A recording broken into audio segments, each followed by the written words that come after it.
სანქციები რუსული ენერგოგიგანტის წინააღმდეგ საქართველოსთვის ხდება შესაძლებლობა, რომ ენერგოუსაფრთხოება გააძლიეროს.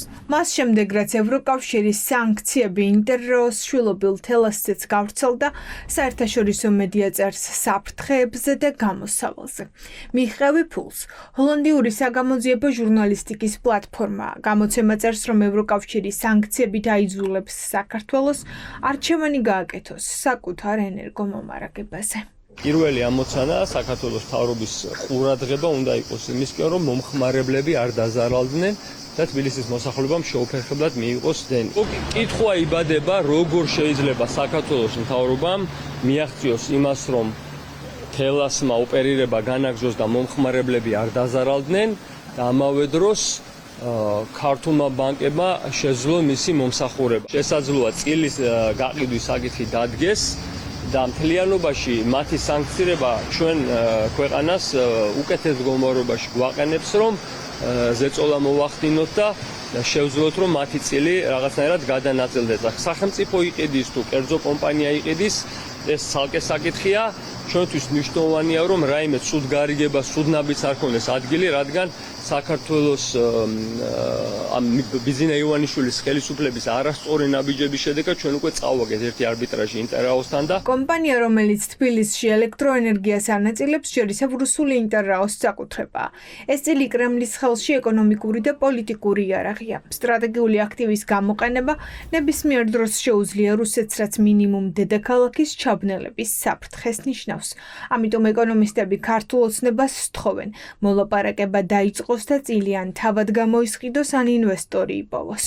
არ არის მომავალში გამორიცხული, რომ თელნიკოს შეექმნას პრობლემები თანამედროვე ტექნოლოგიების შეძენასთან დაკავშირებით, რაღაცა სოფტვერს რო ეძახა, რაღაცა პროგრამების შეძენასთან დაკავშირებით და რაღაცა ნაწილი შეიძლება დაჭირდეთ, ხო? იძულებულია ფაქტობრივად შეიძლება ითქვას ხელისუფლება, რომ გარკვეული ცვლილებები განახორციელოს მფლობელობაში, რადგან ეს არ არის რაღაც ჩვეულებრივი ობიექტი და წესით ხელშეკრულებაში უნდა იყოს ჩადებული ის პუნქტები, რომელიც უფლებას აძლევს გავს შემთხვევაში თქვა ხელისუფლებას, რომ ხისტად იმოქმედოს. პოზირები შეიძლება უფრო მეტი აქვს, ასე ვთქვათ, საქართველოს ხელისუფლებას, რადგან აქ საქმე ეხება უკვე სანქცირებულ კომპანიას და საქმე ეხება ქვეყნის ენერგომომარაგებას და ენერგოუსაფრთხოებას. მათ შეუძლიათ ეს ბერკეტი გამოიყენო. თუ აქამდე, ვთქვათ, იყო მხოლოდ საუბრები და რაღაც გარკვეულ ქართულ ბიზნეს ჯგუფებს სურდა, ვთქვათ, ამის შეძენა, მაგრამ ვერ ხერხდებოდა.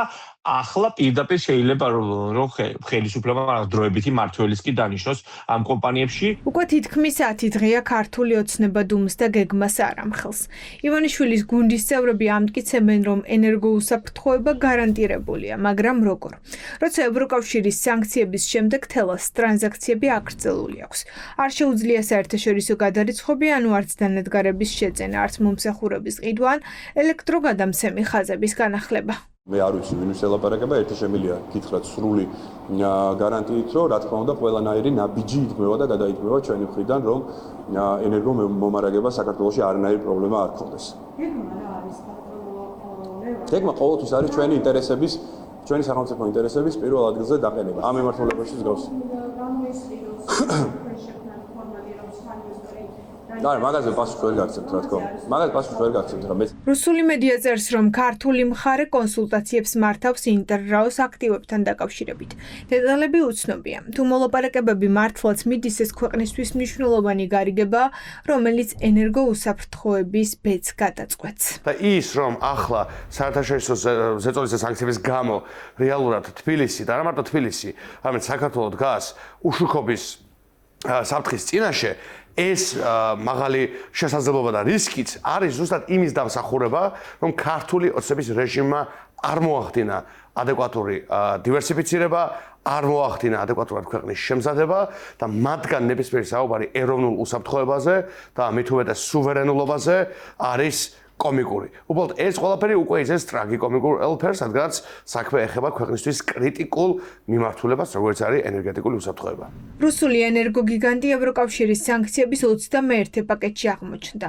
თელასის და თელმიკოს საკონტროლო პაკეტთან ერთად ინტერრაოს ეკუთვნის ხრამის ჰესებიც.